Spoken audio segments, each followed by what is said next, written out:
Hey, as you drive across the town, between the WHUR, it's Joe Clair and Nina Brown. Whoa, let's go!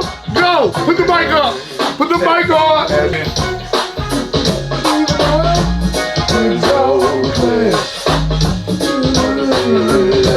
As you drive across the town, you tune in to WHUR, it's Joe Clair and Nina Brown.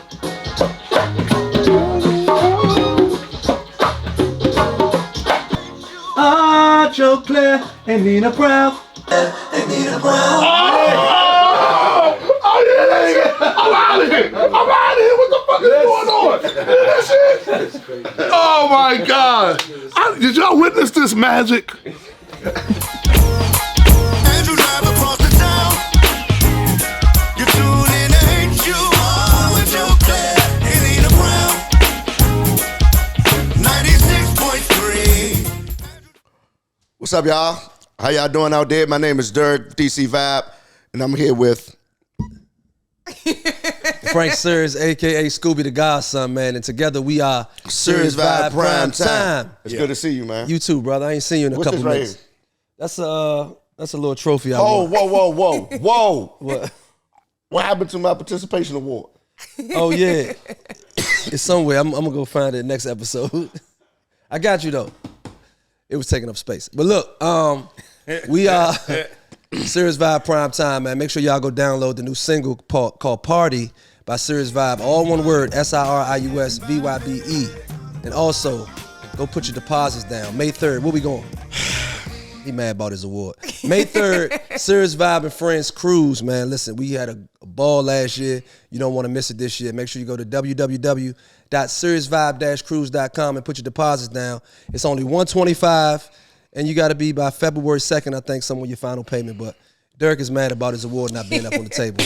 He would tell you about it, but I need to get me another deal like my man Flash. are you taking it solo? Which makes this such a bittersweet. Yes. I'm gonna be like Flash. Man, who we got on the couch, Today, man, we got my friends, my homies, my peoples, Nina Brown and Joe Clair. WHUR in the building. Y'all give it up, man. You gotta say it like WHUR with Joe Clair and Nina Brown. Don't get me started, yeah. 96.3. Come on, yeah. When you're driving through the town. So before we even get into that though, y'all, come on, man. I go all the way back to Air Raid was my first band. Mm-hmm. You know what I'm saying? Body Moves was my first go-go raid. TROUBLE Flatbush. Flat. And to have a go-go jump with my name in the jump, y'all know. Yeah, come man. on, y'all. And then to have the city say it back to me. It goes so hard. But the city, the city's fickle. Yeah. They don't always love you. I ain't nobody singing that bum ass record, man. But Joe. Hey, Joe, go ahead with that shit, nigga. You ain't even from the city, though, Slim. Hey, man, you go to certain barbershops. Hey, Joe, man, sing your little song or something for. But Scooby, everything Scooby touches, like literally, he has such a radio ear. True. And a non-radio ear. I'll give him all the credit. Like, as soon as I heard it, I was like, yo, this is it. Can we keep it? Don't I got you. What's up? No, Joe, we don't. As you drive across the town. I'll sing it like that. As you drive across the town, Hey. you tune in to WHUR with Joe Clair and Nina Brown. Nina Brown, 96.3. I want to say, Dirk. Can we just call the contest done? It cranked as soon as I heard it, Joe, but still, like, the city will. They hate on, finicky. let it be somebody that don't like him. They are not like me because I'm in the song. Man, fuck Scooby, man. Well, then they got your song suck, Joe. Then they got the right four together because I don't know anyone who doesn't like the four of us. Okay. Absolutely, man. How about that? We four pretty and cool then people. what's wrong with them? If they don't like us, it's probably Something wrong with them. So that part too. We can't take all the credit though, man. man. We gotta shout out to Chris Davis. Yay. Chris. And my man Lorenzo for helping us out on the beat too. So Sir. and also my son Drew Anthony put his creative juices on it. Yeah, engineered the whole session. Yeah. I'm using it at my comedy show tomorrow night They gonna on play it Saturday live? night. Yup. So Sound of the City is my Okay. backup band, and Okay. they sit up there. So they got a DJ in the band, but when you come out to the stage, it's band. Oh yeah. And while I'm up there, let's say I'm going back and forth with somebody in the crowd for something, I'll be like, "Come on, Biscuit, give me something," and they'll make something up right there. That's tough. But then when the comedians come, they like, "Well, I tell the DJ I want this." I say, "Go tell the band," and the band will play it for them. Okay. Oh, You know, they play, live walkout. come on, it's music. Biscuit and Precious, so they Yeah. gonna crank it out. And so this joint, there's no way I can't not yeah. play this joint gotta like come out to every your- time I come that's your- to the mic. that's at your my theme show. music now. What? All we need is a line dance. So I think y'all's wives plus me, we need a boots on the ground line dance Type joint. to our Yeah, intro. if I get a Fire. WHUR with Joe Clair line dance, come on, yeah, Ro. you ain't gonna be able to tell me nothing. You ain't gonna be, you can't tell me nothing. Y'all better not. Get your fans ready, Ro. Hey, I ain't gonna lie, I'm sick of them damn fans. They too loud. Like they feel like gunshots a little bit. Where they fans at? Yeah, they on time. You gotta do the hip too. I'm not doing the hip. I'm not doing the fan.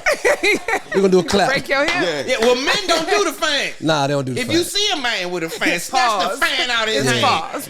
and give Man- it to his sister. Man fans are not a thing. man. It's not a thing. Yeah. Man fans are not a thing. That need to be a T-shirt. Man fans are for not real. a thing.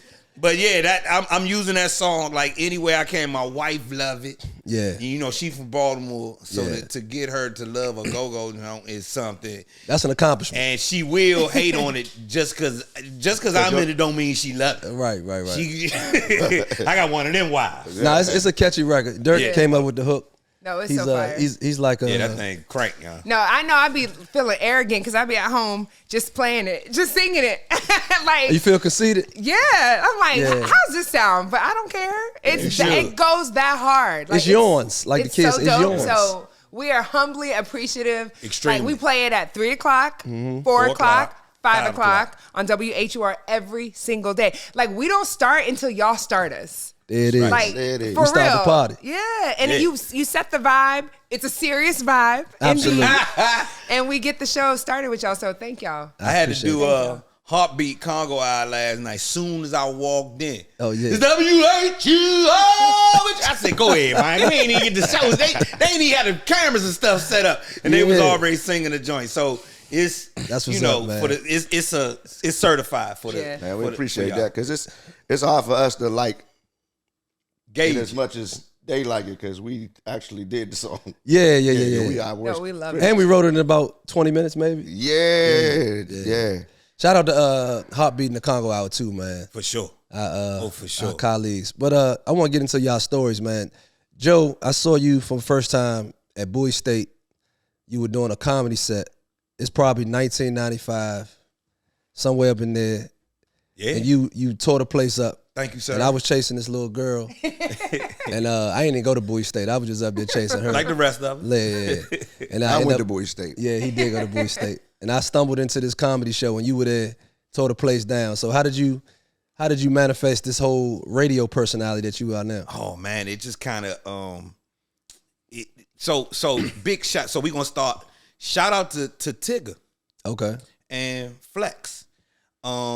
I got into radio because I was such a hip hop head. So I'm off doing comedy and I quit my job as a social worker and I'm in the hip hop go-go club life and I start doing comedy, to pay the bills. And Tigger said, "Hey, why don't we do Sunday night hip hop show?" And I was like, so me, Tigger, and Flex had the Sunday night hip hop show on PGC. And that was my first time in radio, and it was super dope. But anybody who know radio know that there's radio wars, and so if somebody hears that you're a decent talent, somebody from another station might say, "Hey, you know what? He might fit in good over here with They X, always Y, and look Z." So I got approached to go to KYS to do morning show. Now, PGC, growing up here, no disrespect, but KYS, PGC, KYS. Yeah. It's Kathy Hughes, is that them our peoples, no disrespect. And I worked at both, but at that time, KYS is like, what you want. And I'm like, let's go. And shortly thereafter, Russ Park came in. Right. Which let me see how you really do radio. Like he wasn't. He's a vet. He's a vet. He's a real. Salute. He's a real. He's a straight up and down jock. And I would learn some magical things from him. Like when he would do like the Mickey. Y'all remember when he would do Mickey in the morning? And the coach and all when he that. go to Wild Park, he would record Mickey's reactions separate. So he would leave time for him to talk to Mickey. So Mickey is recorded, but he is live. I got you. So he's watching The timeline. the thing play. Yeah. So he know when he, but it, you know. So I was like, how you figure this out? Yeah. Like you a crazy scientist. And I watched him do that. So working with him just kind of opened me up to the possibility that maybe I could do radio. Yeah. And I started doing mornings. We didn't work out, but I quickly then went to Hot 97. I was doing weekends at Hot 97 in New York?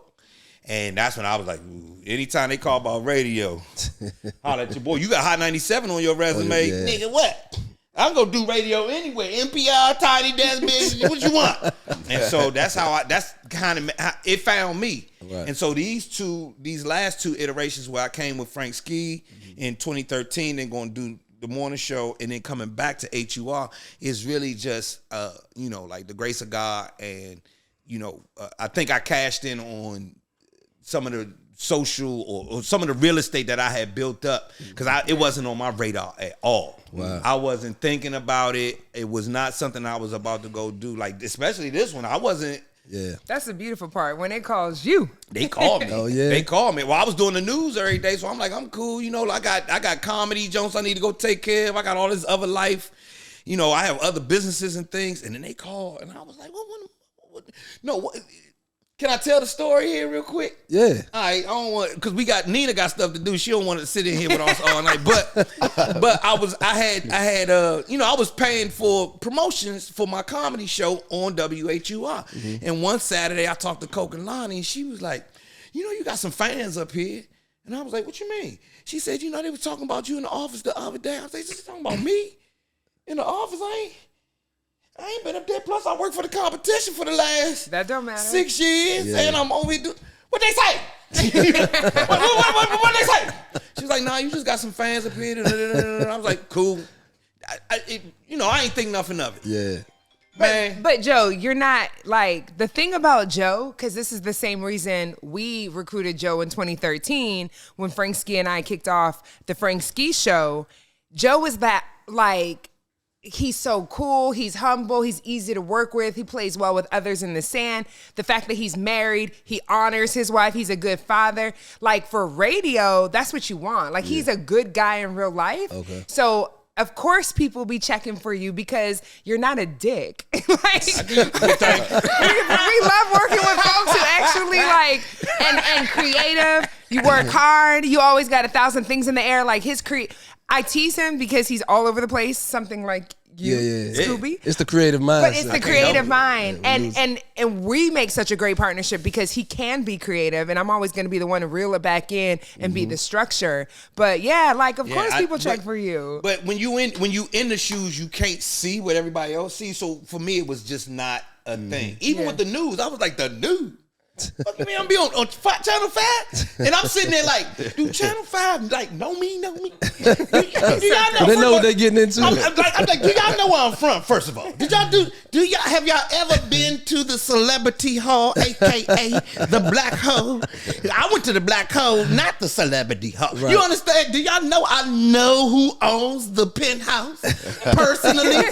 These are my friends. Have y'all done y'all due diligence? When they call me for that job, I thought it was a prank, I was like, there's no way they gonna let me on Fox 5, There's no way. Now I know I can enunciate and speak as proper as I need to speak when I need to speak, and even then it's still a little relaxed. But like Barack, he's a little relaxed off of the problem. But I'm like, hey, for real though, Slim, I say Merlin. I'm from Merlin, and if I slip up and say Merlin on Fox 5, am I? Come this way, sir. Yeah. We don't do that, but they didn't. That's what they bought. So when it called for radio, it just still like blew my mind. And WHUR, gotta give y'all some more stories. So when my pops was at Howard Law, there was no WHUR. they were fighting to get a radio station on the campus that spoke to what the progressive black students spoke about back then.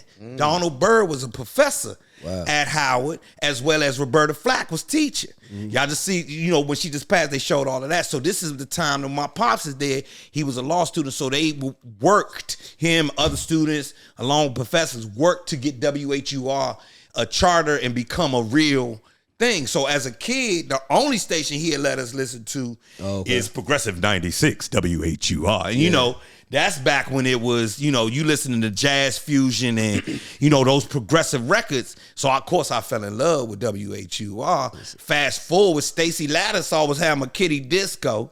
My mother was friends with Robin Holden, if y'all remember when she was on the air, and they needed kids to do the commercial. So I'm in the 2nd grade. I did a commercial for a Stacey Lattisaw kiddie disco at the Chapter nightclub. The Chapter. The Chapter nightclub. It was the Chapter 1. They had and then somebody got shot Chapter 2, another nigga got shot Chapter 3. You know what I'm saying?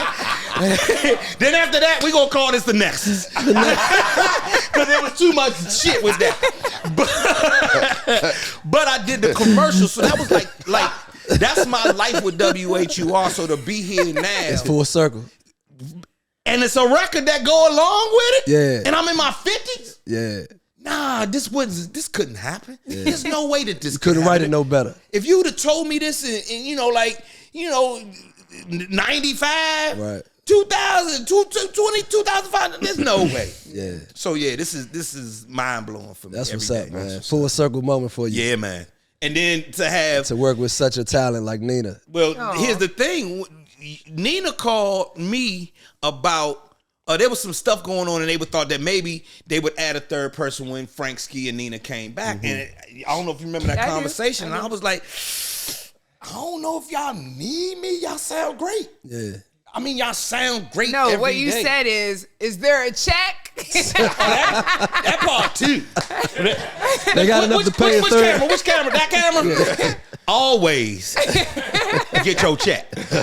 Ask first. Don't be young people. Dear young people, don't be scared to ask for your motherfucking check. And then I said, I'm gonna get back to you. And I literally told the folks, yeah, no, you're not gonna be able to get Joe because he need his money. Yeah, I need my bread. Show me the money.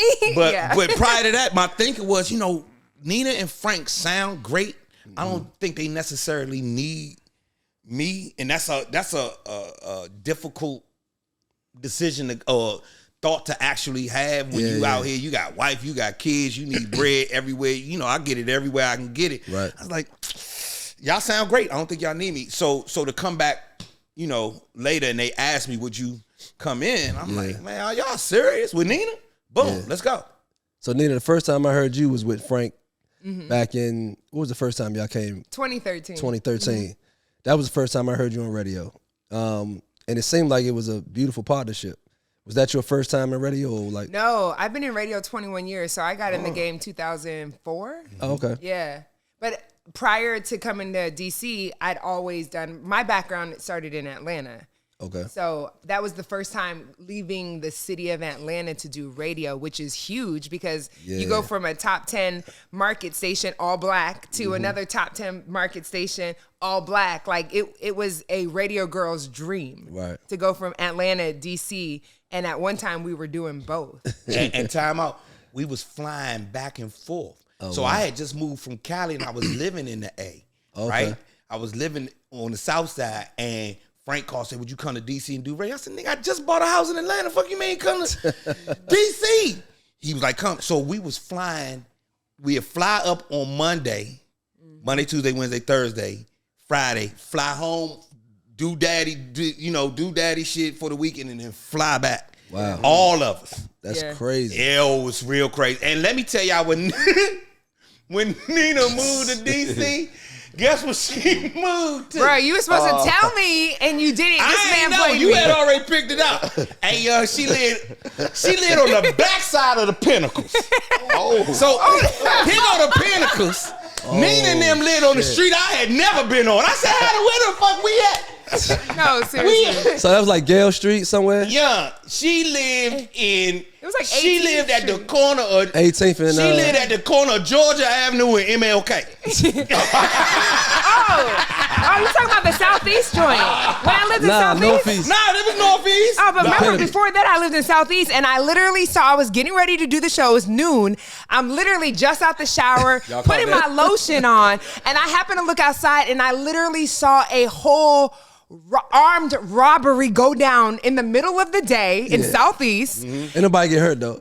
No, bro, no one got hurt, but there was a child involved. I called the police. I'm trying to record it, thinking they might need this for evidence. I was shaking. I was quivering. I go downstairs. I tell my brother-in-law. He's like, what's the matter? What's the matter? I'm thinking he's going to be as traumatized as me. I was like, I just saw this whole, like, armed robbery. He was like, that's it? Yeah, that's just. That's it? Yeah, I was like, nigga I just gotta gotta go. stop. I went from Southeast to Northeast. I thought I was coming up. Oh, You went to the pit. something. Yeah, so she moved to the Pinnacle. south side over there behind the Pinnacles. You know, one day I had to drop them off. I said, listen, before y'all get out the car. You know, because this is my first time over there. I said, listen, before y'all get out the car, I know y'all been here for a while. What's the security like in this building? There was a crackhead who would watch our apartment building every day. I said, oh, y'all really moved into the middle of the middle of the middle. Like the middle. Hold on. How Back did you up. do your Back research? up. Back up. Google? Back up. You said there was a crackhead that watches stuff every day. Yeah. I mean, he was nice though. I mean, he was real nice. Nothing ever happened. So I'm like, what Did y'all the? give him crack? No, I don't even think I gave him a smile and a hello every day. I didn't know. No, I'm just saying, you know, crackheads, if they get if they get to the point where they need No, something, they going in your Somebody shit. Listen. get a pillow or something. I gotta go to sleep because this You know- man said that y'all give him crack. Listen, Keep him I'm at bay, you know I'm what I not mean? from this life. I'm from suburbia America, middle class family. To be honest, like all this was new to me. I didn't know I had to give him something besides, hey, how you doing today? Look, he was gonna figure out what was in your house if he Yeah. needed something. But the other part is he like you though. That was the other part. Hey, Miss Nina. I'm sure. Hey, Miss Nina, you need anything? I'll be right here. So, man, when I walked over there, I said, nah, young, it was between the Pinnacles and RFK and I'm like, who is like in the back? 18th and D right there. Right here over there, young. And you go block everybody outside. Yeah. Everybody outside. yeah. I was like, young. Heck and Jamal, like you right on there. the other side of the Pinnacle. No. She's On the back side. The back side of the Pinnacles. Yeah. Like back old, I was like, yeah, how did y'all get here? I ain't never been on this street and I've been here for 50 years. What are y'all doing? But I survived. How about that? she's That's- a consummate professional, and so you can hear it comes through the microphone each and every day. You can hear when she busts that mic. Yeah. What it does, and it for me, you know, being rough around the edges, it elevates what I do. I can go ahead and speak about the biggest things, but I'm still going to use our vernacular and everything else. Yeah. And she doesn't, which makes Balance. it work. It's a good balance. Yeah, good balance. It's like us. We got good balance. Look at the way Derek's looking. I heard. Yeah. He's the which one of you? I could be a little rough around the edges, I There guess. you go. Yeah, you're the there Joe. you go. Me and Derek are the structured ones. But no. Absolutely. So for so many years of my career, I've only worked with Frank Ski. So stepping out of that comfort zone, you know, it's funny because, not funny, but it's spiritual. At the beginning of last year, I prayed that God would expand my territory, not knowing what was coming down. I wasn't a part of the negotiations. I had nothing to do with the reason Frank is no longer on HUR. You know, I needed my paychecks. Like, you know, I got bills to pay. So when the opportunity came about, when Al Payne, shout out to our amazing programming director. Yeah, when he called me, he was like, I got your best friend. And he was like, Joe. And I was like, yo, okay, let's go. Yeah. And then just, you know, being a woman in the entertainment industry, I knew that God had done his big one when even the show name discussion came up. And I'm like, okay, so what's the show name going to be? And they had already talked about it over dinner and decided it was going to be the Nina Brown and Joe Clair show. That's tight. I was like, yo, like I remember that moment because honestly, again, I have come from a history of radio professionals who had done it way longer than I had done. So they had earned the right to call it their show with Nina Brown. And I was just happy to be a part of the loop. But it was such a, like, it made me say, to work with men who actually respect you as a woman, your worth, your talent. Like, I just remember thanking God for the opportunity to finally, I really felt heard and seen. Yeah. You know what I mean? And as a woman in this industry, In a male-dominated industry. absolutely. Like, you fight for a seat at the table so often, but to have men at WHUR from Sean Plater, Steve Robinson, these are our big bosses. Okay. Al Payne, Joe Clair, they're like, no, we got you a seat at the table. Nina, please come sit down. Yeah.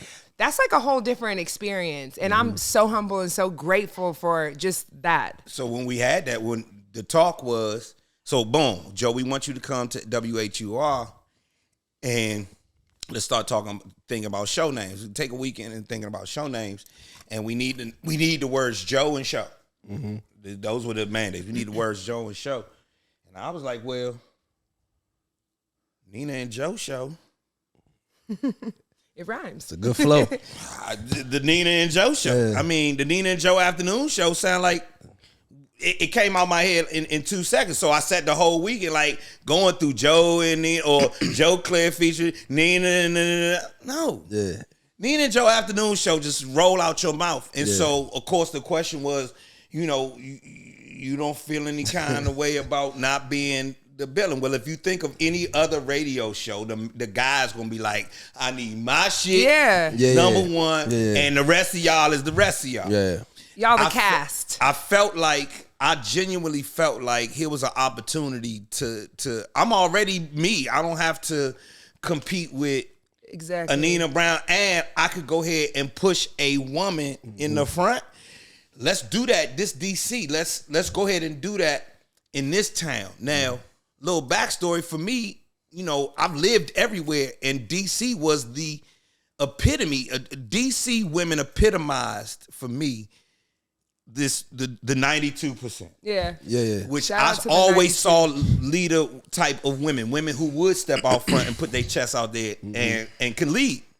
And so with this one, I was like, it's not even a thing for me, but this is really dope because we get to, you know, just put her out there. So if my daughter is listening, you know, I have a 15-year-old now. Yeah. She understands how the playing field can be. Now, everybody ain't gonna be like daddy. Yeah. Most people won't be like daddy. But here's an opportunity. Here's an example of what can really fucking go down. So I was like, nah, Nina and Joe afternoon show works for me fine. I have no problem with. I'm not thinking about it twice. And as a matter of fact, it's gonna roll off everybody's tongue. And I have my whole other life. Please put her out front. It is. And it's Put her name out front. not the female side, but it's sort of like me allowing Sirius. Exactly. I appreciate you. Because Vibe Serious, it does have a different ring. Yeah. Yeah. You know what I'm saying? Just don't roll off the tongue like Joe said. Don't. You didn't have to repeat that. Oh yeah. Joe said it though, not me. Okay, now you're snitching. I just don't want to take the. Just relax. I'm just man. gonna shut up. Yeah, Please. I'm just gonna shut up. Yeah, yeah. But so Nina, so that's everybody, you know, asking or wants to know what happened with you and Frank. You know, like I said, I had nothing to do with it. So actually nothing happened with us. Oh, okay. This was literally all stuff during his own negotiations. I got you. Like there's no bad blood. And I can't say this because I don't want to tell someone else's business, but I can say confidently there's no drama. Like they love Frank. I know for sure Frank loves WHUR, but it came down to business and just negotiations. Sometimes things don't work yeah, out. every day, you know, I pull up at HUR, like I do the best that I can because I take none of it for granted, especially in this economy and knowing how fickle radio is. Yeah. People lose their jobs every single day. It's that damn nosy report. That's what it is. Nosy The report. nosy report. You know, women around here are nosy as a motherfucker. That's exactly why. You Tell know, them we about got that dude who won't nosy get out the ninjas. car. There's people that hit me all the time. That's the thing I take pride in. Like, I might be on the radio. I've been doing this such a long time. I've been in Wawa, and people come up. I'll be with my 5-year-old, 6-year-old son, and they'll be like, Nina, like they'll recognize my voice. HUR listeners are not all on social media, so they literally be like, "Are you Nina Brown?" I'm like, "I am." I mean, it's so much love, but I try to be authentic every single day, and that's really and relatable. I really believe my gift, my God-given gift, is that I have a special way to make people feel very comfortable. Yeah. Like that is my gift. Like I can literally, people tell me all the time, I feel like I've known you my whole life. And I'll be like, me too.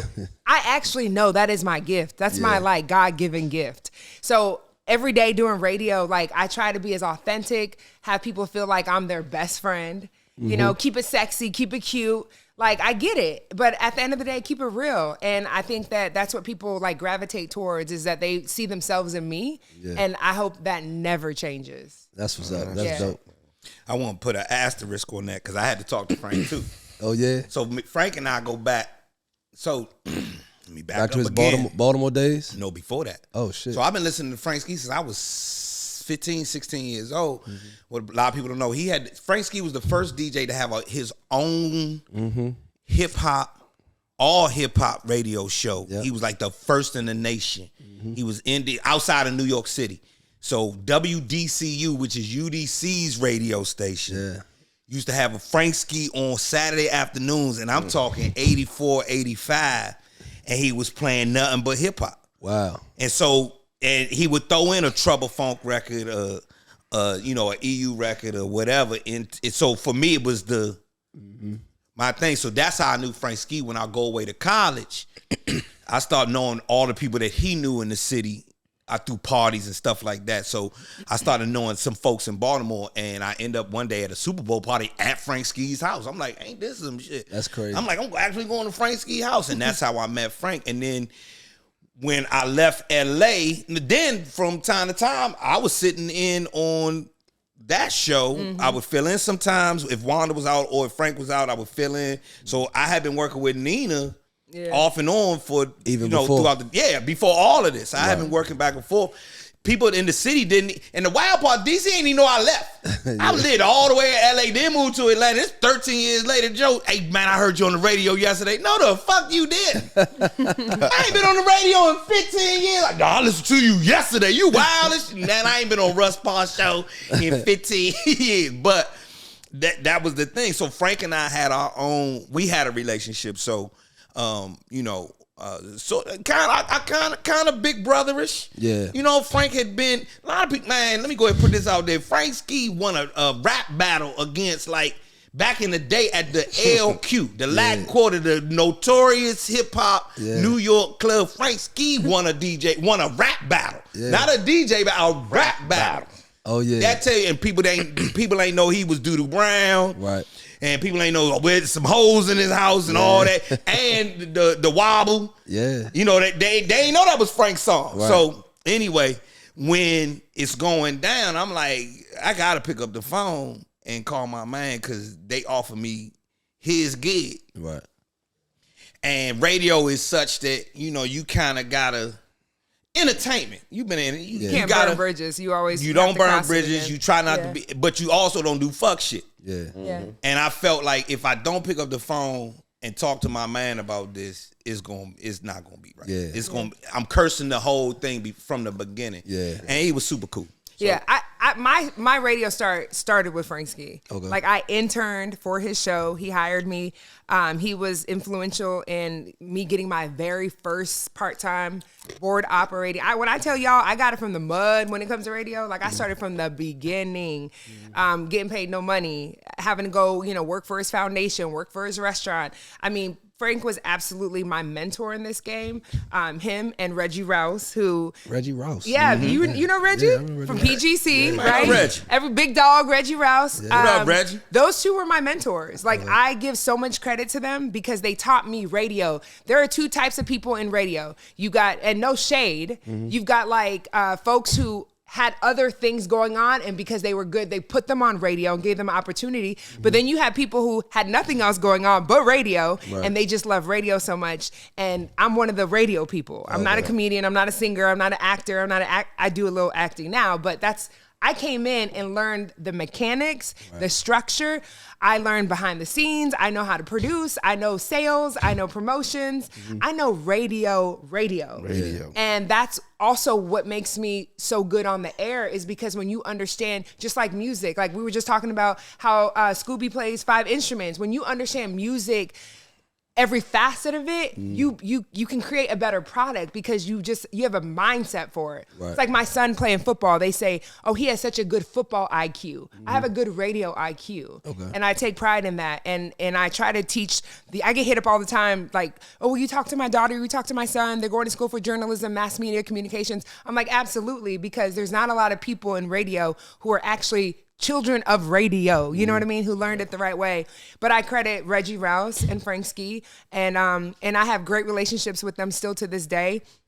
I was just at Frank Ski's daughter's birthday. We just traveled to Africa together. Oh, yeah. We get the invite to Christmas parties and birthday parties. So, there's a lot of love there. There's no love lost.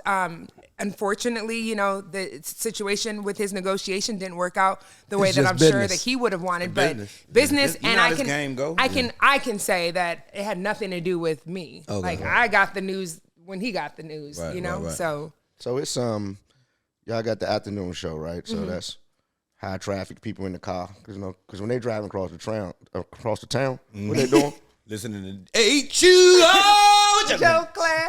Don't get me started, yo. So, is that the goal, or is that the prime slot to be in, or is it the morning? Yeah. Both. It's both. Morning. Are they equal? No, I would say morning is more. Yeah, mornings, because so the mindset is you wake up, you need to know, especially with Black folks. Right. Black folks don't tend to watch the news as much, and they depend on Black radio to give them their news. Okay. That they need to know the temperature, they need to know what's happening in the news, they need to know traffic.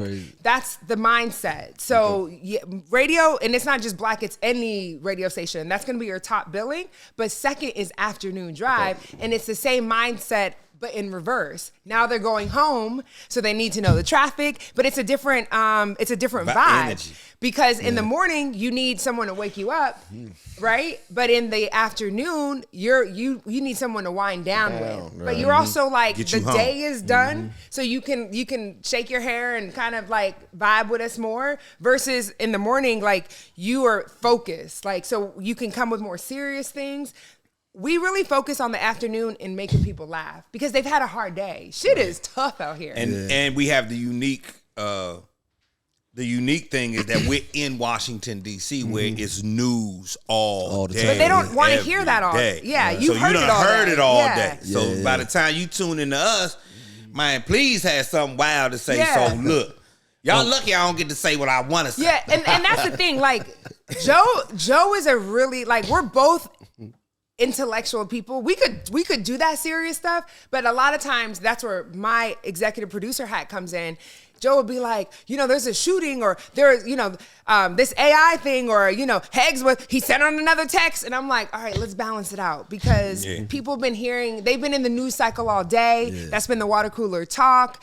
There's a lot of stress in this world, especially now with this 45, 47 administration. Like, people just want to laugh, and we get the most response when we're doing like fun, lighthearted stuff, and we get to be ourselves. Like, do y'all know how dope it is to get a check just to be yourself? Just to be yourself. Yeah. That's tough. Kenny Burns has the best saying in the world. I live life for a living. Oh. That's tough. You went to the nasty. Touch yourself. That is his saying too. Touch yourself. Touch yourself. And he Northwest, so he uptown all day. Shout out to Kenny. Love you, Kenny Burns. I live life for a living, and it's true. You get to get behind the microphone and say wild shit, and people actually give you a check. Yeah. Like, this is the wild, man, there's no way you could have told. And you sought after to do it. Yeah. That's the good thing. They called me. Yeah. Can you come over to our station and say wild shit? You ain't had to go interview and try to be somebody else. Do you know, where's my camera?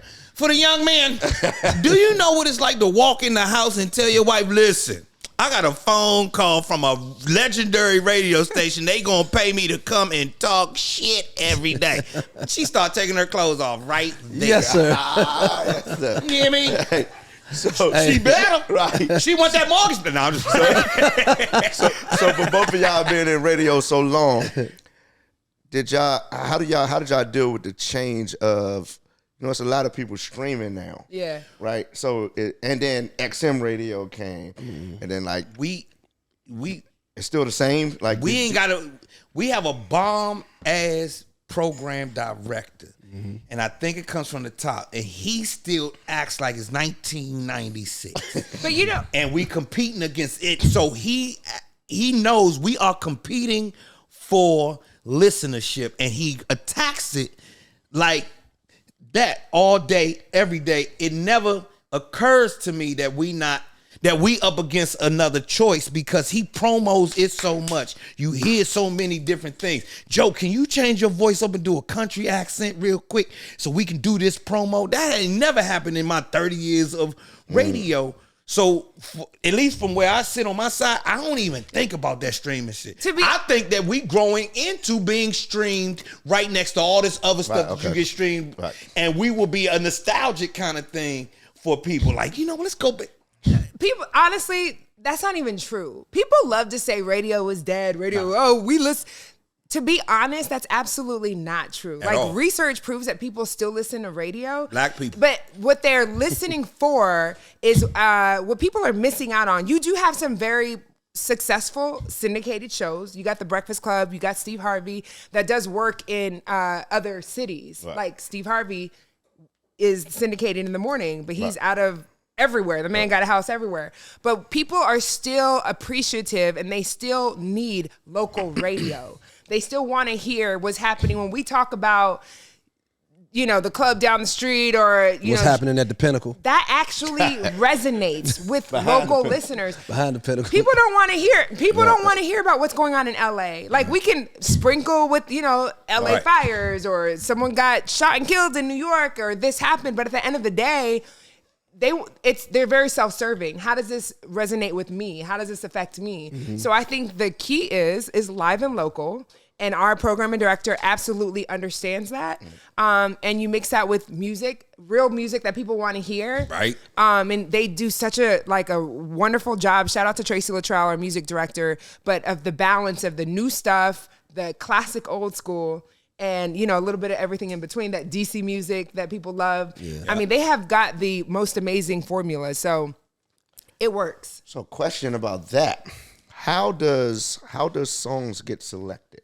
Well, first of all, let me just say, because this is the myth, people get mad at us because they think we program the music. Right. I remember during Christmas, someone actually complained. They were like, Nina, we know you like the Chris Brown version of this Christmas, but can you please pick something? I was like, sis, I don't even pick the music. Slow down. They get mad at Joe because they think ever since Joe came back to HUR, we have more rap. It's all this so hip hop wild. that's getting played on the Joe's air is my fault. That's your fault. We don't pick it. It's all based on radio. Play some research. Curtis Blow. They Like, spend. man, ain't nobody playing no Curtis Blow record, man. Radio spends hundreds of thousands of dollars in radio research. They're testing every song. Even the positioning of the song, the day part of the show, the day part of the station, that matters. They're gonna play certain music in Sunny's show that they won't play in ours. Yep. There's gonna be certain music in The Quiet Storm that we will never hear. Yep. And then there's some that is shared. But it's literally all researched. Okay. Everything is based on the listeners. Everything. So there's listeners who have requested this song play over and over and over again. And the way listenership works is the radio listener only listens for, now the ratings just changed, but with Nielsen ratings, it's like 3 minutes at a time.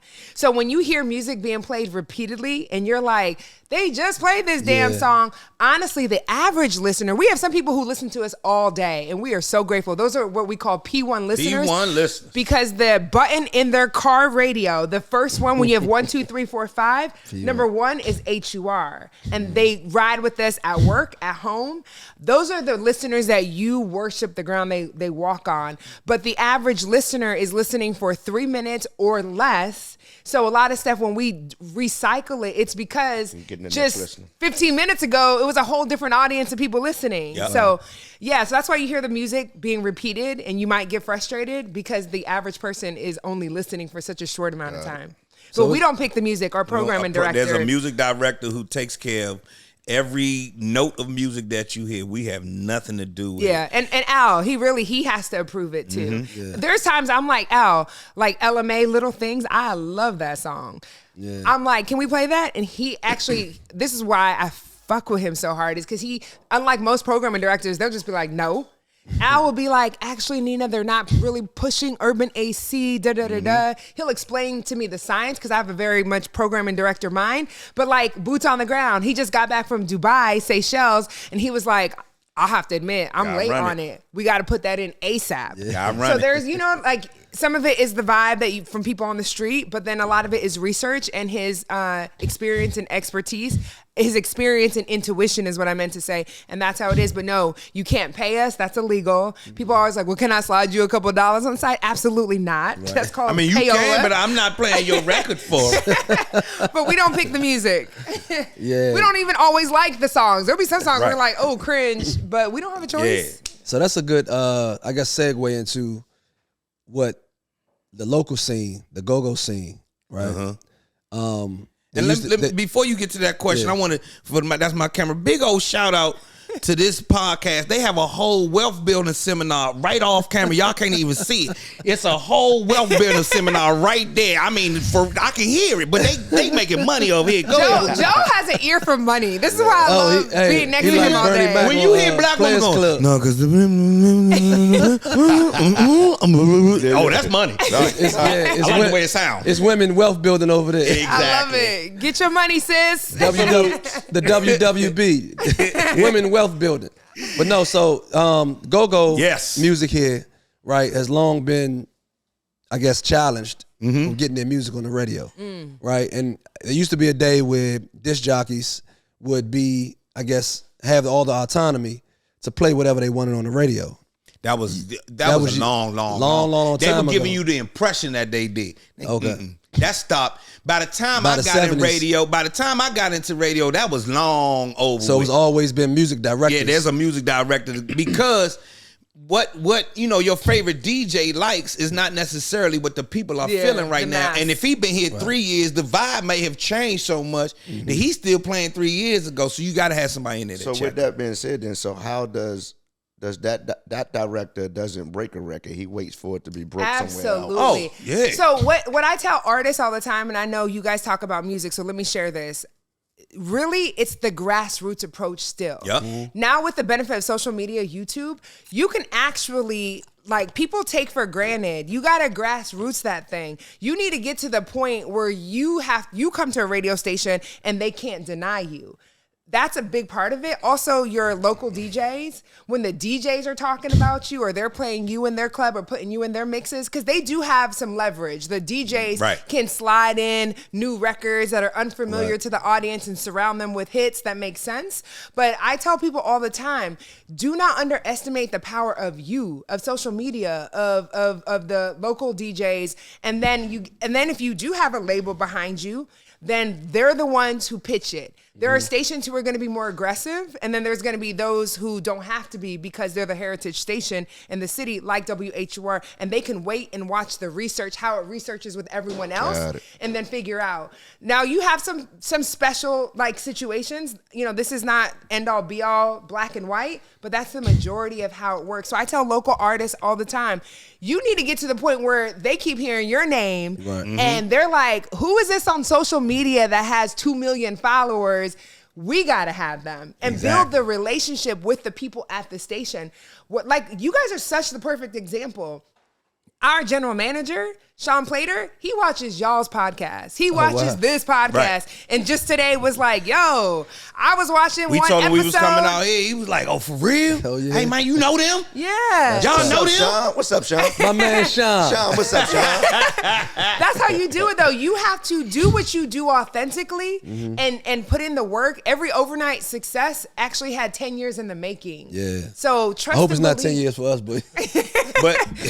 So she's 100% on point, man. Yeah. The fact that you made the record is great. The fact that it's a beautiful record is wonderful. But let's say nobody knows you and we spin that record. They only heard it once up against their favorite record. They not gonna remember your record. So then you already shot your shot with this program director and you have nothing else to back it up. Yeah. So you walked in the door with this hot record that you spent all this time making, but you can't get no traction because you went backwards. Yeah. Meanwhile, the people on your block ain't heard your record yet. Right. So make sure that it's somebody backyard. When you go to a cookout, do they run your record? Right. Yeah. When you at the cookout, will that person run your record? Man, we hard enough time getting the DJs And it's to play the record. go-go. At Look at like at Boots. the party But that here we go paying the them for. But here go the thing though. Once you break that, and oh no, this joint hot. I gave it to such and such. Then you really, you working with something, and you would much rather meet that program director when you working with that, Right. Because this might make or break you. If it ain't nothing behind that record, you broke, you done. Yeah. But if it's something behind and the community behind and listeners and somebody gonna be, hey man, run that Scooby and them again. So the call-in still work? Hell Yeah, yeah. absolutely. Emails. Emails, I would tweets, have your text. whole community. Honestly, yo, we were gonna go with your song for the only intro, right? The reason we had a shout out to Damo and Whitney Sweetwine, because they had a whole social media campaign. Yeah. I don't know what they did and how they did it, but I was like, if one more worked this person sends me a goddamn DM talking about, y'all know who it is, I was Right. like, wow, that's impressive. And so, of course, we saw value in that. But also, don't underestimate my artists out there, especially trying to get on. And don't underestimate the branding of it all. A lot of people will do things and they're not completely ready, meaning you have a hot song, but your image and your branding on social media does not match it. This very much is an image-driven industry, right? So the professional photo, look at SiriusVybe Right. with a professional photo shoot with the shirts to match that promote their names. That's the website. You need to have everything behind it so that when you are approached, they're not going to just judge you based on, everything is about branding. So stay on brand and have that team behind you who is let y'all be creative, but they're also going to say, we got to make sure your image is right. The look is right. You're not out here acting reckless in these streets, so that when the opportunity calls, you're ready. Yeah. You gotta stay from around the pinnacles. Yes, indeed. Shout out to Hacker Jamal. What's up? Yes, sir. Yes, sir. For real. So I want to shift gears a little bit. Nina, you had your I've been following your son since you've been posting them online since he was in high school. Yeah. We watched him at Georgia. Yeah. He transferred to ECU. Now he's playing with the Chargers, LA Yeah. Chargers, NFL wide receiver. Yep. I know you're incredibly proud of him. How's that feel?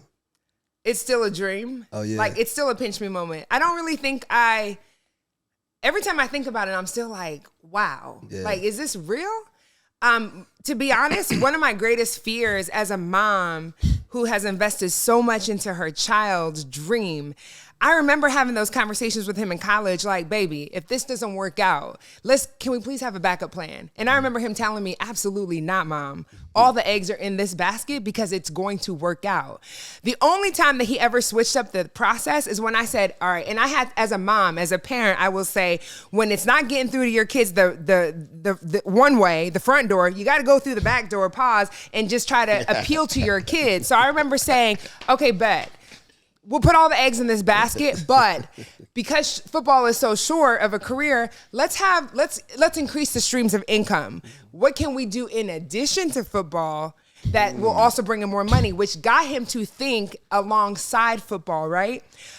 My story is his story is that, like, according to his stats, Jalen Johnson was not supposed to be in the NFL.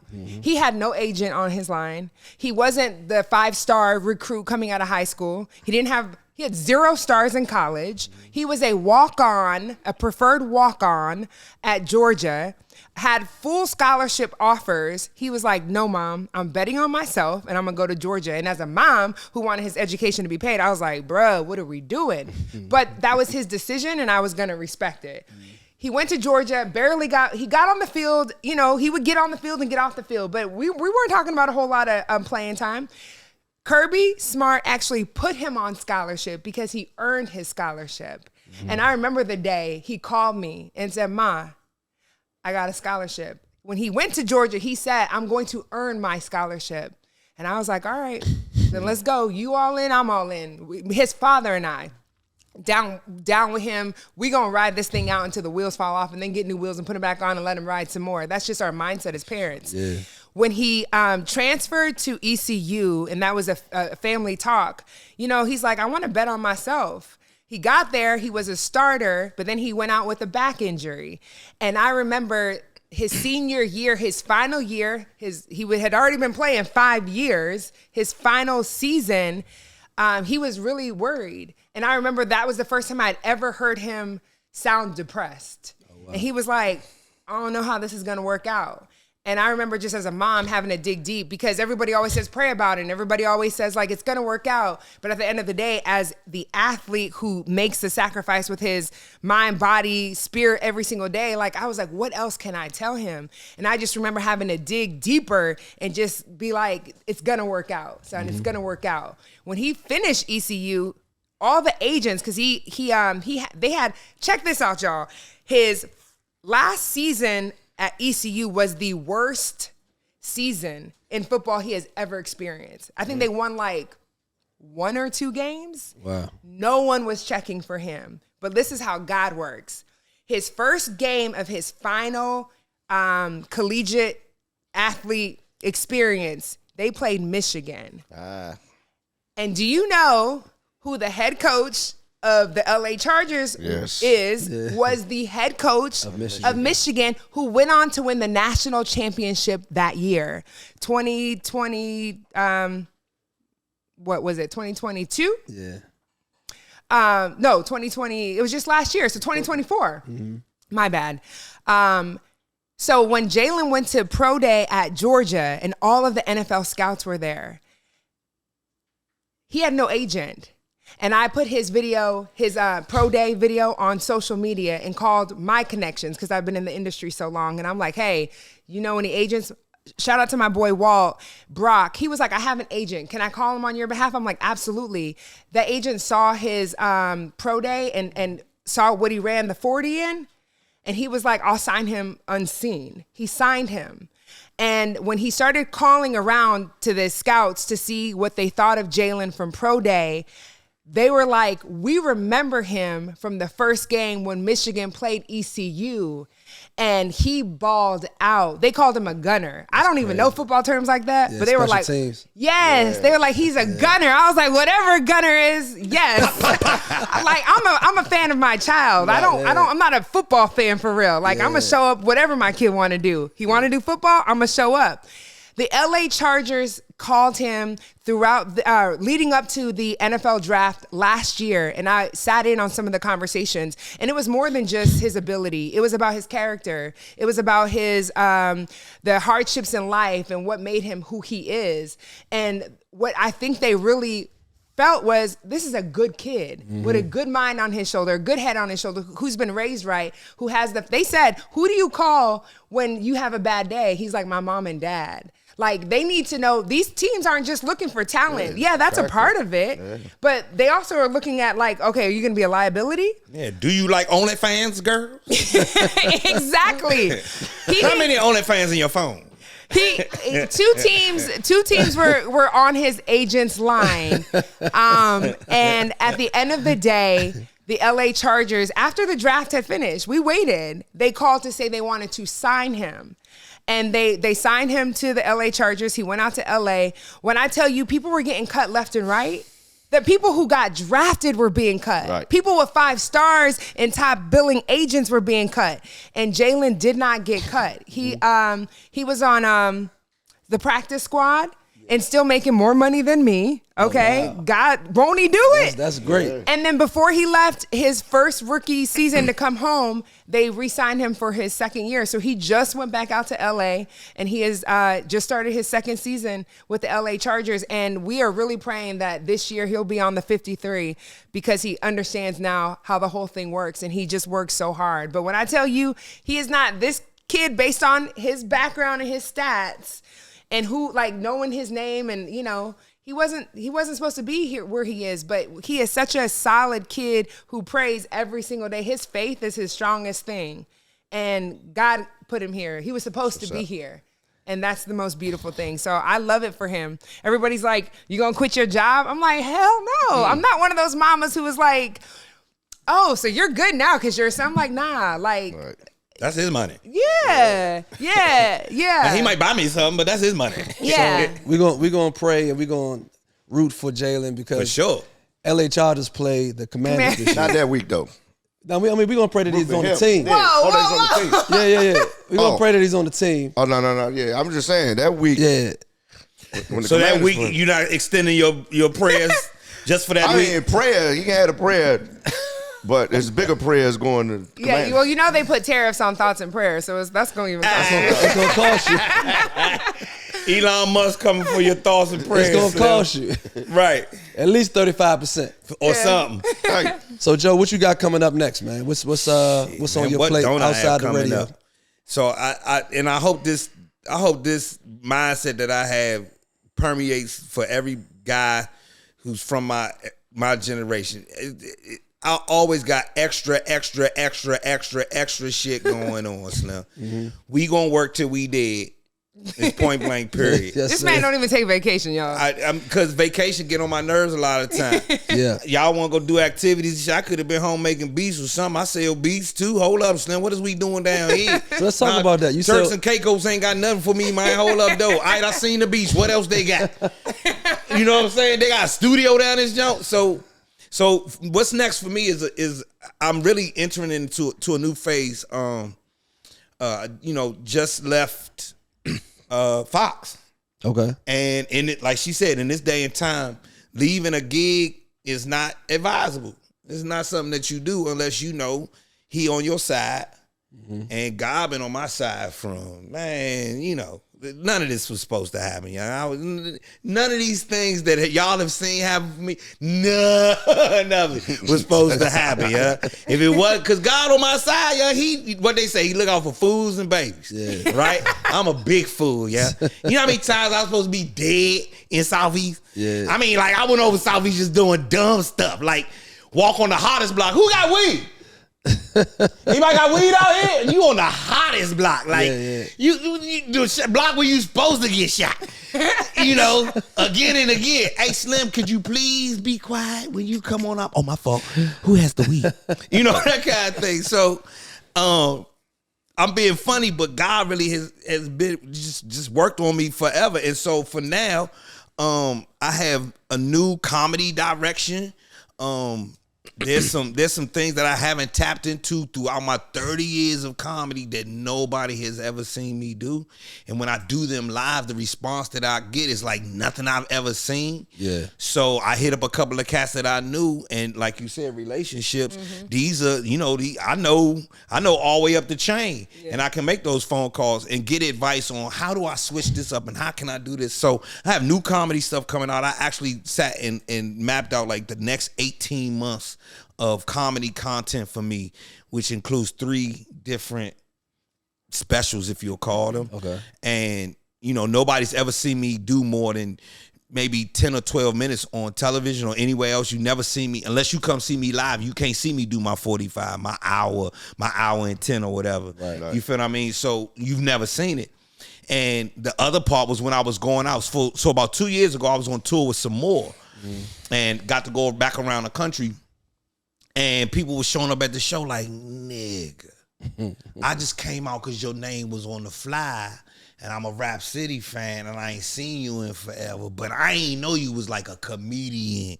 Right. Yeah. I'm like, yeah, nigga, I shoot threes when I get on that. It's on. So we taking a new approach to what I do as far as comedy is concerned, as well as music for me is just like, it's like air. It's like I don't have to explain it to you guys. So that music part is taking on a new life of its own. It's called New Music for Old Niggas. Yeah. Hashtag new music for old niggas. And the thing is, I still listen to music like I'm a young guy. Yeah. I still, the influence that it had on me then, or the way, not necessarily the influence, but the way it hits me, it still hits me today. That Leon Thomas joint, That song goes so hard. It go hard, but then I'm looking at where he came from, how he decided to go for it, and then come with this new thing. Yeah. That October London records is like, he did, I heard the Marvin Gaye joint part first, but then when he came back with the stylistics one. No, she keep calling me back for more. Yeah. Calling and she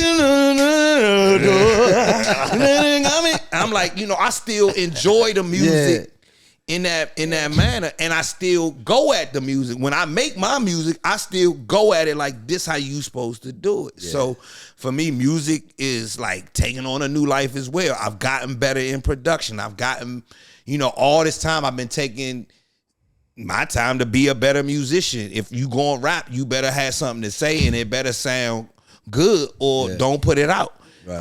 I judge my songs just like I judge everybody else's records. That's why they ain't on HUR yet. No, wait. The funny thing is, before we kicked off the show, September of last year, I'm like, Joe, you do music. Do our intro. Right. Do our intro. He sent me the intro. I was like, yo. Yeah, that's not going to do it. So look, so here's what happened. That's literally why we didn't have an intro until y'all did an intro for us. Oh, shit. So here's what happened. Me, Biscuit, and Precious walked in their studio one day. I said, I need a boom, boom, boom. Oh, okay. And then I was like, it's the Nina and Joe show. And Biscuit go, Nina and Joe show. And so we went with that. Yeah. They work out. He was like, shelved it. Yeah, no, he was like, Nina, tell me the truth. We gotta know the absolute truth. You in your shit, but somebody else said like, that ain't it. So we shelved it. So like, I got records that I haven't, like, I will not go to my program director with because it's not ready. It's not ready. I can hear it. Yeah, I'm not gonna fool myself into not hearing it. Nigga, you hear it. That's good. You know that though. Yeah, hell yeah. Nigga, you hear it. You know this ain't it. But when it is something, then I go and I take my time, release slowly, surely on Tidal, on Spotify, and then I get the feedback from the people. I put out a record on my 50th birthday. I put out my first single, right? And I was you a comedian, nigga, stay in your lane. Go ahead with that shit. But I made the track. Go ahead with that shit. Hey, Joe, go ahead with that shit, man. Hey, Joe. Hey, Joe, man. You know. Hey, Joe, man, for real, Slam, man. Go ahead, man. I love you, bruh. Stick to them but jokes. Nah, go ahead. This ain't it, man. Hey, somebody come over here and tell them this ain't it, man. Hey, Joe, go ahead with that shit, young. Hey, this ain't Rap City, young. Tigger got Rap City, young. What is you doing? You know what I'm saying? So, but with all that, luckily, they do that to me. Right. And luckily, I started out an artist before any of this, so it will never die in me. You just got art that other people don't dig. That doesn't mean that you got bad art. It's just not commercial. It's not for them. It's not don't put everybody. This out for that. Keep it over here. Now, let's say you get a fan. You might be able to call him back. Oh, listen to this record I made in 2006. Right. Listen to this, whatever. So that's taking on its life. And then I have a couple of businesses. My wife and I own and operate substance abuse and recovery in Baltimore. I have a degree in psychology. That's the whole shit. So helping people throughout this last 35 years has been something that I always did. Like I always go and have done it. Every city I lived in. It's just that this time it got really, really real and real solid. So if you have any people who who are going through it, because I watched my pop go through it, I watched my brother go through it, and other people who were really close to me, had close friends pass away from addiction and substance abuse and not knowing how to figure that out. So I actually get to help people change their life around, young. It's something else. It's mind-blowing. It's gratifying. It's beyond that. It's like I get gratified. I'm gratified when the people laugh. Like I get it immediately at the show, so I get it back. But like the first time you see a cat who been on drugs for 30-something years, clean up and go get a job, and then come home and he sized over this check like, y'all ain't gonna believe y'all really helped me get a real job, like a real to watch somebody come into the understanding of their power, and you had something to do with it, man. You can't. There's nothing better than that. Yeah. And that's what got me into. That's what got me into real estate as well. Mm-hmm. Helping people become the homeowners that I watched my parents become. And you don't know how to navigate that, and here come Joe Clair from the radio. Joe Clair, Joe Clair? Yeah. you know how they say, like, hey, Joe Clair, somebody told me you was in real estate. I'm like, yeah, I can help you out. Joe Clair, you bullshit. No, you can't. I'm like, nah, I really do. I'm long and fast what you need. Joe Clair. Joe Clair. Joe Clair. Yeah. And like my first time I went to a closing, I helped a lady. Oh, shit. Y'all know that's how they say it. Joe Clair. Man, we went down to Improv, see Joe Clair, man. Listen, I ain't even know he was like a comedian. For real. I thought he was about to be on some bullshit radio shit, but hold up, though. Whole time, though, Joe Clair had me crying. You know, so we was in there crying. I ain't even know where he from. Where is Joe Clair from, big? Because he was funny. Anyway, oh shit. So like the first time I went and saw, like, I was at a closing and this lady came. I used to have something called Brunch and Learn, where I would give you brunch. I got the whole brunch. You just gotta learn how to become a home buyer in my seminar. And I'm hoping at the end of the seminar you choose to work with us if you go forward with your, but you, there's no obligation, right? So you can come and just eat waffles, bacon and shit and just listen to me talk. Real talk. Yeah. So this lady, her daughter said, Ma, Joe Clair having this thing on Saturday. It's a brunch for real estate. We should go. Her mother was like, I'm not going to no mother. And Joe Clair real estate brunch, how much it costs? It's free. Oh.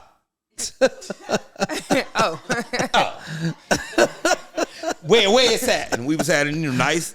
And she said, and the girl sized it up, and he said he got waffle station and everything, ma. They got waffle station. And chicken. Yeah, chicken. We got the whole shit. So she comes and we do the whole presentation. And in the presentation, I walk you through a 203K loan. Me and my wife used a 203K to buy a house in Bowie. We already owned a home in Atlanta and we owned some other properties, but we had never refurbished a home to get into it. And so this process was eye-opening for me, and I figured it'd be really eye-opening for black folks, right? Mm-hmm. So that's my testimony while I'm standing up there with a real estate professional. So this lady, at the end of the thing, she comes, gives me a hug. I wasn't going to come, Joe, but my daughter talked me into it, and I thank you so much for the information. And when you hear that, you think you done. Yeah. Man, about, I don't know, maybe 6 months later, I got a call from the realtor. Shout out to Tracy Goins.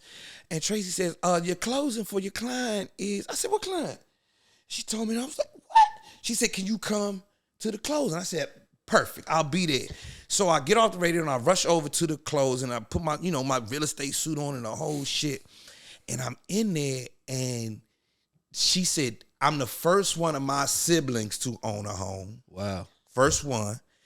We kind of grew up in my grandmother's house. Mm-hmm. So my mother and her siblings, only maybe one or two of them own homes. And Joe, I never thought that I could own a home in Prince George's County. I thought I would have to move.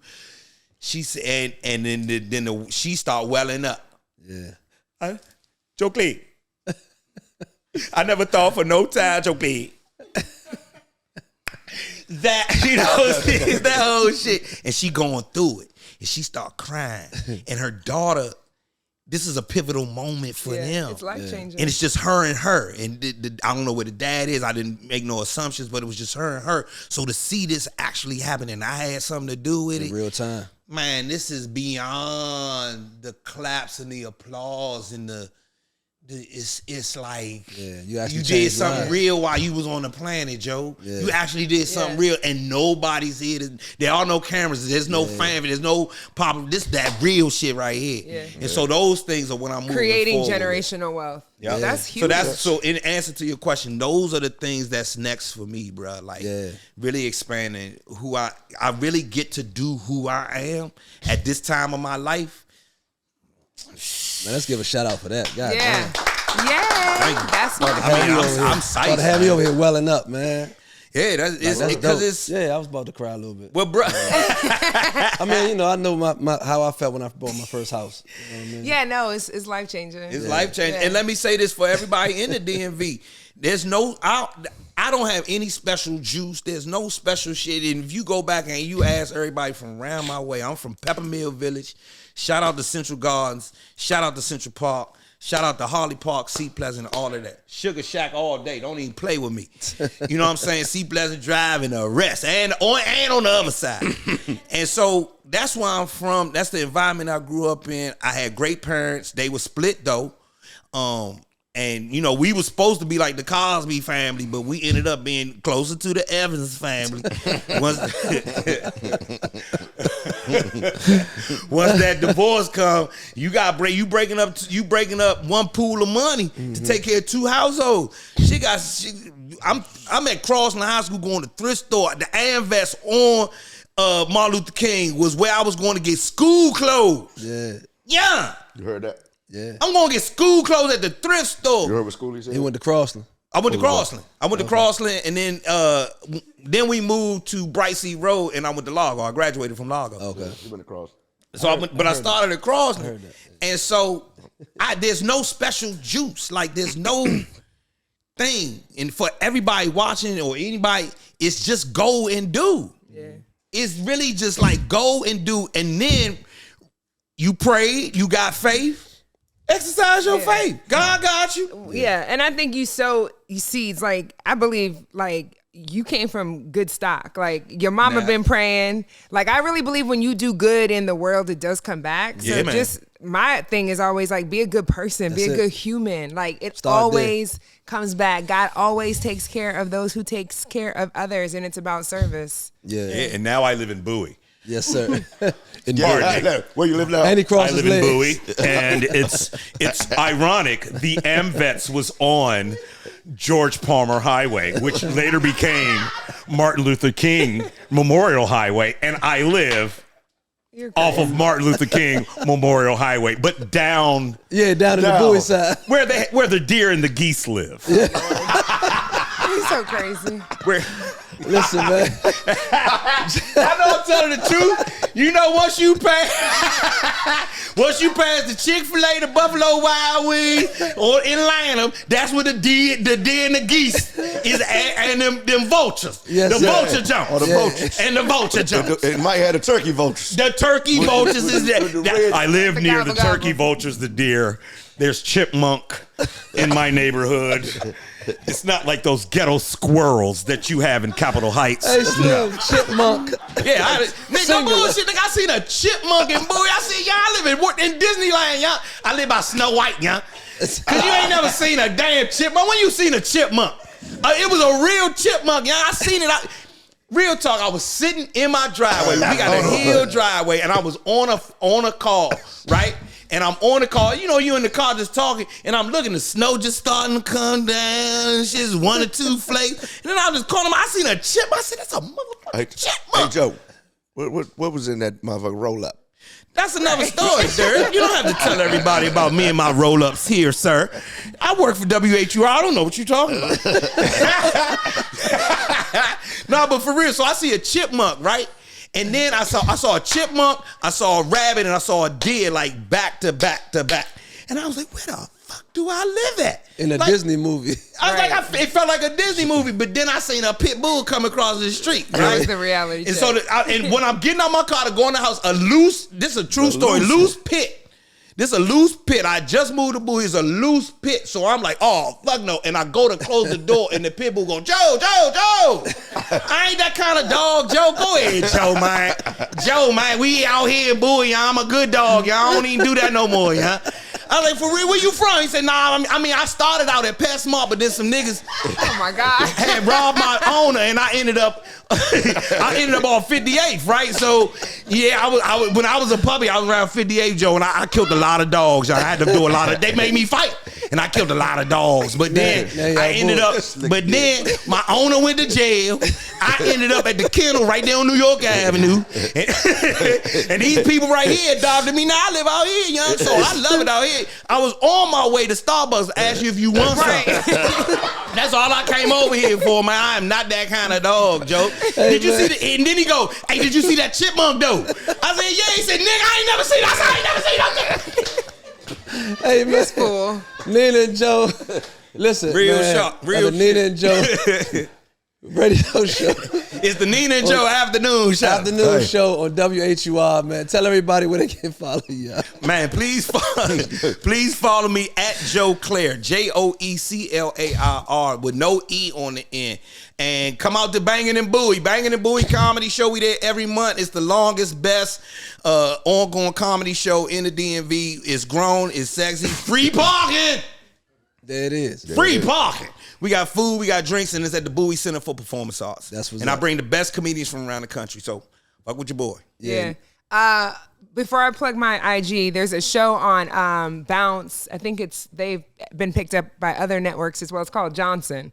I've been on that show. As an actress? Yeah, for 4 seasons in a row. So a lot of people always hit me Let's up and give it they're up like, for is that. I this didn't you? know that. Yeah, so make sure you support it. It's Black folks created it, Black folks getting paid on it, Black folks in it. It really represents our stories as Black folks. So shout out to Thomas and Deji, the creators and showrunners. So I'm blessed to be a little actress in my free time. That's what's up. But hey, first, Thomas and Jay, what's another name? Thomas Crowley and Deji. Deji. I act too. Me too. Yeah. Actually, y'all would be dope too. But yeah. You guys do know that I studied at Juilliard. At the end of the day, like that's what I do, and I'm a mama. Like first and foremost, I'm a mom. Absolutely. So people be like, "What else do you?" I was like, "What else can I do?" I spun the block on motherhood. I have a 24-year-old and a 6-year-old. So we really be in these trampoline parks. We really be at these baseball games, Right. on the soccer field, and the basketball gym. Like, real talk. The other day, her son was in McDonald's, or her brother, the 24-year-old boss of McDonald's home, and the little one said, "You know, if you eat that, mommy said you gonna die." That's no, because he eat all natural food. Now she got the new baby. Yeah. He don't eat nothing but natural. Yeah. The old baby was eating burgers and shit. So the new baby like, you gonna die if you keep eating that shit. And Jalen got mad. He was like, "Yo, this is not appropriate." I had to pull the 6-year-old aside and say, "Okay, baby, You can't talk to the 24-year-old like that. let's change our wording. Me and you know what it is, but you're hurting people's feelings, and we can't hurt JJ's Trying feelings." to save him, mommy.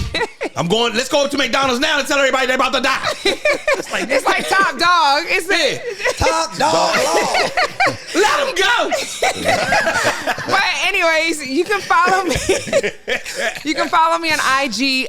It's at Panina Brown. I'm on all social media platforms, but I'm one of the few people who, if you DM me, I will always DM you back. I take pride in that. She My will. bad. I will not. Yeah, he don't even respond to my DMs, and I'm his co-host. I'd be like, My "Nigga, bad, y'all. check your Man, DMs." I'm from the 80s. Me and the phone have a different relationship. I can't be on the beck and call of the phone, man. Yeah. Nah, Slim. Hey, nah. You hold from the up, time bro. when you had to leave a message. Hey, I'm from there, man. Yeah. What the fuck I look I like looking gotta at my call phone? his wife to get him. Yeah, man. Like I'm that's busy, a Slim. problem. People call my wife all the time for me though, so it's all good. That's a good look for y'all. But thank God I'm cool with the wife to be able to do. I'm like, Naima, where's your husband at? Because we were supposed to be on by Oh, now. my bad. She couldn't have stairs. I'm in the other room watching Andor. No, you were asleep. I fell asleep on Andor. Hey, yeah, me and Joe are like a lot. No, honestly. Yeah. Thank Derek. Thank God for structure. Yeah. But yeah, we appreciate. You catch me in 2 minutes from now. Let y'all be doing something 2 minutes from now. You'll catch me in your basement watching Andor. On the big screen. Thank y'all for having us today. Man, I This was appreciate awesome. y'all coming through. And we Shout out- appreciate oh, y'all too. We got a song on y'all. Absolutely, man. Yeah. And Hey, real quick, Plays every day at 3 o'clock, and 4 4 o'clock, 5 and 5 o'clock. Yes, indeed. Yeah. Yes, Shout out indeed. to our sponsor today, man, Saintly Caterings. for providing the food for us today, man. Let's give it up for the good Kale. Yes. And guess Kale, what? salmon salad. And all of his food is sourced at the Sugar Shack. Yeah. Are we good? Locally sourced. Exactly. Locally sourced and Yes, grown sir. right behind the Sugar Shack on Sea Pleasant Drive. behind the Sugar Shack. Mhm, grown, eat that salmon It's came out the farm creek. raised. That It's farm salmon raised. that we got came out the creek right next to the Sugar Shack. Yes, sir. Hey, Dirk, you want to take us home? Y'all with, don't know nothing about Sea Pleasant salmon. See, bless his Sam. Hey, listen, man.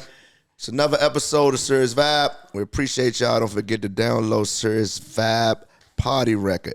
Stream it, add it to your library. Listen, we just found out, too, we need to start a campaign. Turn it up. Call the radio station. It's on Yeah. the top. It's on Call the the top. radio station. Tweet, Email. email. Just talk about it. Help me and Scooby out. Scooby needs some new shoes or something. Uh-oh. Turn it up on Turn 10. it up. Yeah. Man, we're going to take y'all home with the baddest, the greatest radio intro in the history of radio intros. Nina Brown and Joe Clair show, man. Afternoon show right here on WHUR 96.3. Make sure y'all go check it out. We are Serious Vibe. I'm Frank Sears, a.k.a. Scooby the Godson, along with my guy. Dirk from DC Vibe, baby. And together we are Serious Vibe Prime Time. Yes, Lord. As you drive across the town. Hey. Come on, Derek. Come on, you Oh, got that was my part. 96.3. As you drive across the town, Drive across Yay. the town. you tune in to HUR with Joe Clair and Nina Brown. And Nina Brown. 96.3. Yeah, Across the town. Drive across the town. I'll say what? Tune in to HUR with Joe Clair and Nina You Brown. remember the words to your rap? I think I got him right here. Oh, you got I'm gonna read it. I know that's right. Yeah. Hey, Nina Brown and Joe Clair with me. It's Nina with Joe's moment of clarity. DMV, you know that Nina know what you want. Twice a day. Yeah, she giving you the nosy nosy report. report. Hey, back in the basement with DJ Weezy. Weezy. The best show, Nina and Joe show, easy. And before it's all done and said to go, give me the Cleese report from my main man Drive Joe. across the town. Drive across the town. Say what? The HUR with Joe Clair and Nina Brown. And Nina Brown. Hey, 96.3. As you drive across the town. Serious Vibe Primetime, man. We see y'all next time. HUR with Joe Clair For Nina and Brown and Joe Clair, we are Yeah. Serious Vibe Primetime. 96.3. See y'all soon. Hey, hey. Yeah, man.